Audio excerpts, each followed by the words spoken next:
ব্যবসায়ী সমিতির কমিটি গঠন হলো মেখলিগঞ্জে। মঙ্গলবার মেখলিগঞ্জ পৌরসভার কনফারেন্স হলে গঠিত হলো মেখলিগঞ্জ মহকুমা ব্যবসায়ী সমিতির নতুন কমিটি। প্রায় 20 বছর পর মেখলিগঞ্জে ব্যবসায়ী সমিতির নির্বাচন অনুষ্ঠিত হয় রবিবার। 27 জন প্রার্থী এবছর ব্যবসায়ী সমিতির নির্বাচনে প্রতিদ্বন্দ্বিতা করেছিলেন। তাদের মধ্যে জয়ী 9 জন সদস্য নিয়ে এদিন কমিটির বিভিন্ন পদ বন্টন করা হয়। ব্যবসায়ী সমিতির পুরনো কমিটির পক্ষ থেকে নির্বাচন পরিচালন কমিটিকে একটি তালিকা তুলে দেওয়া হয়। সেই তালিকা জয়ী সদস্যদের সমর্থনের জন্য ঘোষণা হতেই তা নিয়ে অভিযোগ তোলেন ব্যবসায়ী সমিতির নির্বাচনের জয়ী ব্যবসায়ী কৃষ্ণপদ বিশ্বাস। এরপরেই ভোটের মাধ্যমে ব্যবসায়ী সমিতির কমিটির পদ নির্ধারণ করা হয়। এই বিষয়ে কি বললেন মেখলিগঞ্জ ব্যবসায়ী সমিতির সভাপতি ভোলা প্রসাদ সাহা, পরিচালক সজল দে ও কৃষ্ণপদ বিশ্বাস, আসুন শুনে নেওয়া যাক।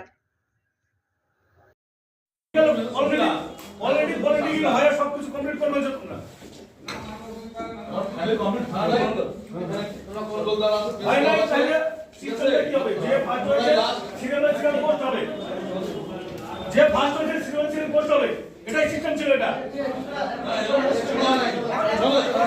এটাই সিস্টেম ছিল। আমরা জানতামই না এই বিষয়ে। আমরা যে কাজটা হচ্ছে এখন চুপচাপ কথা বলবো, আমরা সিদ্ধান্ত নেওয়া একটা ঠিক আছে। দুজনের সঙ্গে ভালো বল বেটাই লিস্টটা যখনই তৈরি হয়েছে, আমরা এখন সবাই বের হয়ে যাচ্ছি। লিস্ট তৈরি কে করছে আমাকে বলো। এখন আমরা 9 জন বের হয়ে সবাই বের হয়ে যাচ্ছি। তোমরা 9 জন আছো, তোমরা 9 জন মিলে প্রস্তাব করো, তোমরা 9 জন মিলে সিলেকশন। লিস্টের তৈরি তখন বললো, তাহলে কমিটি 7 দিন পরে গঠন করা হোক। 7 দিন পরে কমিটি গঠন করা হোক। কেন? হ্যাঁ, আমাকে বুঝাও সেটা তোমরা।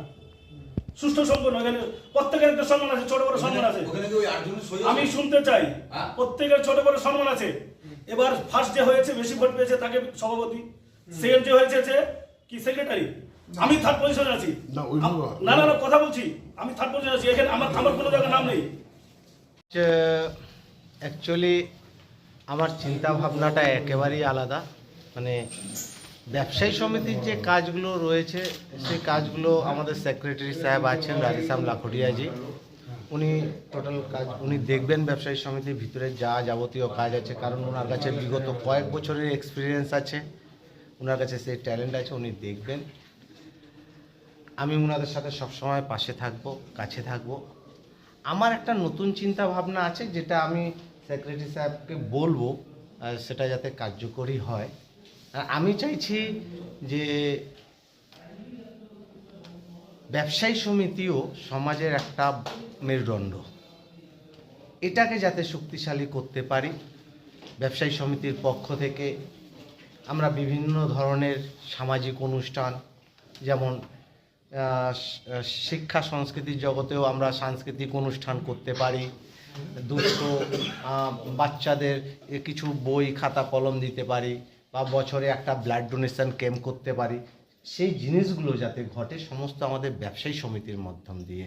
কারণ আমরা অনেক জায়গায় হেল্প করি, কিন্তু আমরা নিজেদের সমিতি থেকে কিছু করতে পারি না, শুধুমাত্র সময়ের অভাবে আর চিন্তা ভাবনার অভাবে। তো আমি আশা করব যে কমিটি আজকে তৈরি হয়েছে, সেই কমিটি ব্যবসায়ীদের ডেভেলপমেন্টের সাথে সাথে, ব্যবসায়ীদের উন্নয়নের সাথে সাথে বাজারের যে সমস্ত অসুবিধাগুলো রয়েছে সেগুলো যাতে যত তাড়াতাড়ি হয় দূর করার পসিবিলিটি আছে। যেমন কিছু কিছু জায়গায় ড্রেনের অবস্থা বেহাল, ঠিকভাবে পরিষ্কার হয় না। কিছু কিছু জায়গায় সবজি মন্ডিদের, সবজি হাটে দেখা যাচ্ছে যে তাদের একটু জায়গার অভাব রয়েছে। টোটো বা ইমার্জেন্সি কালীন বাজারে ফায়ার ব্রিগেড হোক বা পুলিশের গাড়ি হোক ঢোকার রাস্তা পায় না। আমি আশা করব, আমাদের জেনারেল সেক্রেটারি সাহেবকে অনুরোধ করব যে ইমিডিয়েট এই ব্যবস্থাগুলো দেখতে হবে। কারণ বাজারের ভিতরে কোনোরকমভাবে অ্যাম্বুলেন্স আর ফায়ার ব্রিগেডের গাড়ি না যদি ঢুকে, অন্ততপক্ষে সেই জায়গাটা আমাদের একটা চিন্তাভাবনা করতে হবে। কারণ ওটা ইমার্জেন্সিকালীন পিরিয়ড। কারণ ওই অবস্থায় যদি কোনো একটা বড় অ্যাক্সিডেন্ট ঘটে যায় তাহলে কিন্তু বিপদ ঘটবে। এটাই আমার চিন্তাভাবনা। আর আমাদের শহর মেখলিগঞ্জ শান্তির শহর হিসাবে আমরা সবাই জানি। এই শহরে ব্যবসায়ী সমিতির ভোট যেভাবে হলো, 85% ভোট পড়েছে, তা মানে মানুষ কল্পনাও করতে পারেনি। নির্বাচিত হয়েছে 9 জন, কোনো রকম আওয়াজ ছাড়া এত শান্তিপূর্ণভাবে। সেই সমিতির কমিটি গঠনও খুব শান্তিপূর্ণভাবে, এটাই স্বাভাবিক। আমরা খুব শান্তিপূর্ণভাবেই হয়েছে এবং সর্বসম্মতিক্রমে এখানে 9 জন প্রার্থী একজন আরেকজনকে নিজে বলছে উনি সভাপতি পদ নেবেন, আমরা সবাই সমর্থন করব। এভাবেই সমস্ত পদগুলো এখানে বন্টন হয়েছে। এখানে কোনো রকম সমস্যা তৈরি হয়নি এবং 9 জনই কমিটিতে আছে। শক্তিশালী কমিটি আগামী দিনে শহরের উন্নতি করবে বলে আমরা যেহেতু মেখলিগঞ্জ প্রেস ক্লাবকে একটু দায়িত্ব দেওয়া হয়েছিল, আমরা এটা মনে করছি আর কি। আমাদেরও আশা এটা যে ব্যবসায়ী সমিতি সবার জন্য কাজ করবে। পদে আসলো ভোলাপ্রসাদ শাহ মহাশয়, উনি সভাপতি হলেন। সহসভাপতি হচ্ছেন বিষ্ণু দাস, সাধারণ সম্পাদক রাধেশ্যাম লাখটিয়া, সম্পাদক হয়েছেন 3 জন, ছোটু মণ্ডল, সুদীপ্ত গো, হাসিকুল মোহাম্মদ। কোষাধ্যক্ষ হয়েছেন কৃষ্ণপদ বিশ্বাস মহাশয়, সহ কোষাধ্যক্ষ দায়িত্ব পালন করবেন পবন প্রসাদ কানু আর পলাশ সাহা। এই যে 9 জন এই কমিটিতে আছেন, শক্তিশালী কমিটি। এই কমিটি আগামী দিনে মেখলিগঞ্জ ব্যবসায়ীদের উন্নতিতে কাজ করবে। আমি সজল দে, মেখলিগঞ্জ প্রেস ক্লাবের যুগ্ম সম্পাদক, আমার এই নির্বাচনে একটু দায়িত্ব পালন করব।